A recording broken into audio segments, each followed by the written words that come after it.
LCM लघुत्तम समापवर्तक। हम लोग आज एलसीएम के बारे में जानेंगे, जो कि एलसीएम दो प्रकार से बनाया जाएगा। एक हमारा जो है भाग विधि और दूसरा का जो है गुणनखंड विधि। तो आइए सबसे पहले भाग विधि समझते हैं। भाग विधि में क्या है कि आपको 96 यानी 96 और 64 है, तो 96 और 64 को हम लोग भाग देंगे 2 से, तो कितना हो जाएगा 48। इसको भाग देंगे 32, इसको 2 से भाग देंगे तो क्या हो जाएगा 2 दूनी 4, 4 दूनी 8, 24, और इसका 2 एकम 2 और 16 दूनी 32, ठीक है। फिर 2 से 12 दूनी 24, 8 दूनी 16, फिर 2 से भाग देंगे 6 दूनी 12 और 4 दूनी 8, फिर 2 से भाग देंगे, ये हो जाएगा 3 दूनी 6, 2 दूनी 4।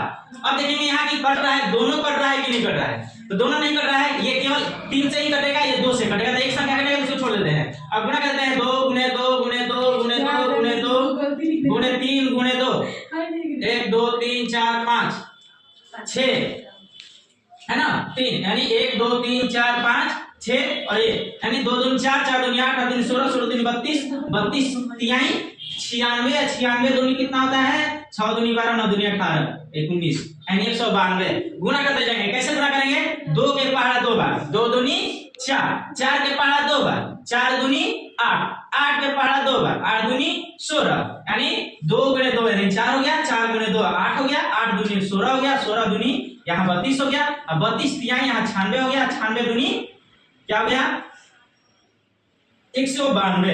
ये हम लोगों का गुणा करने की प्रक्रिया है, ठीक है। इस प्रकार से गुणा करके एलसीएम हमारा जो है क्या गया 92 100। अब इसको चलते हैं हम लोग गुणनखंड के रूप में। तो गुणनखंड के रूप में क्या करना है, सबसे पहले गुणनखंड तोड़ेंगे 96 का, इसका तो ये 2 से हो गया 96 का जो है 48, इसका अधिया हो जाएगा 24, इसका अधिया हो जाएगा 12, इसका अधिया हो जाएगा 6 और इसका अधिया हो जाएगा 3। अब यहाँ नहीं होगा, यानी 3 से हो जाएगा 1, ये हो गया। अब इसके बाद में 64 का चलेंगे, तो 64 का उसी प्रकार से करेंगे। इसका अधिया 32, इसका अधिया 16, इसका अधिया हमारा हो जाएगा 8 और इसका आधा 4, इसका आधा 2 और 2 का आधा 1, ये हो गया। अब गुणनखंड में कैसे क्या करना है, ये 96 का गुणनखंड है यानी 96 का, तो 2 गुणे 2 गुणे 2 गुणे 2 गुणे 2 1 2 3 4 5 1 2 3 4 5 और गुणे 3, ये और 64 का चलेंगे। 64 का भी क्या क्या है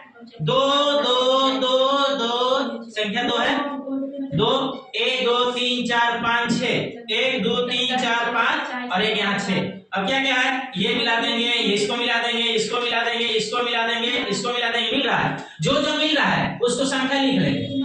जो जो संख्या 1 2 3 4 5 को संख्या मिल रहा है, 5 संख्या को मिलाएंगे और इसके बाद जो नहीं मिल रहा है उसको भी लिखेंगे। कौन कौन नहीं मिल रहा है, 2 नहीं मिल रहा है, 3 नहीं मिल रहा है, तो उसको लिख देंगे। अब गुणा करेंगे 2 दूनी 4, 4 दूनी 8, 8 दूनी 16, 16 दूनी 32, 32 दूनी 64 और 64 तिहाई क्या होगा 192, ये हो जाएगा।